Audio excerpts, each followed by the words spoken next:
Monsieur le Président du tribunal militaire de garnison Kinshasa-Gombe. 2 jours ont suffi pour le tribunal militaire de garnison de Kinshasa-Gombe pour statuer en procédure de flagrance. Ce dossier qui oppose l'auditeur militaire au prévenu Kalambaye Kayembe Jean Bosco et son co-accusé Ilunga Bwanga, tous policiers du groupe mobile d'intervention, poursuivis tous les deux pour homicide volontaire. L'organe poursuivant reproche au prévenu d'avoir donné la mort par balle au motocycliste Augustin Mbambu-Kiana, dont le corps se trouve actuellement à la morgue de l'hôpital général de Kinshasa. Le drame s'est déroulé le 28 octobre 2019 au croisement des avenues Kabinda-Kasavubu dans la commune de Kinshasa. Selon l'auditeur militaire, 2 motos sont entrées en collision et l'une d'elles transportait une fille d'une vingtaine d'années qui malheureusement a succombé suite à ses blessures. Les prévenus Kalambaye Kayembe Jean Bosco et Ilunga Bwanga sont intervenus pour interpeller les auteurs de cet accident de circulation qui s'est produit non loin de leur poste de détachement, mais les 2 policiers se sont vus entourés par plusieurs taxis-motos s'opposant à l'arrestation de l'un de leurs cherchant à le défendre.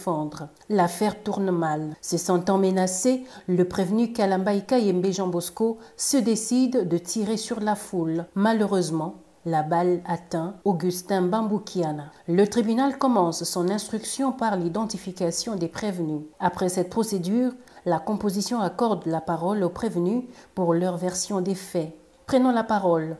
Le prévenu Kalambaye Kayembe Jean Bosco affirme devant le tribunal d'avoir été doté d'une arme du type AK numéro 2536 sans munitions avant qu'il ne soit déployé le 28 octobre dernier sur son lieu de détachement. Kalambaye Kayembe Jean Bosco rejette en bloc les faits lui imputés. Des prétentions soutenues par son chef hiérarchique Christian Monsampa, secrétaire général du bataillon Gémi Alpha, cité comme renseignant dans la présente cause. Par contre, l'autre renseignant, commandant du bataillon précité, déclare avoir senti l'odeur de la poudre dans l'arme du prévenu Kalambaye Jean Bosco au moment où il intervenait pour secourir par jeep son élément de l'encerclement des motocyclistes. Même déclaration du côté des témoins qui affirment avoir vu le prévenu Kalambaye Kayembe Jean Bosco ôter la vie de la victime Augustin Mbambu-Kiana par balle. Après avoir été suffisamment éclairé, le tribunal militaire de garnison de la Gombe accorde la parole à l'organe de la loi pour son réquisitoire. L'auditeur militaire sollicite du tribunal de condamner le prévenu, l'APJ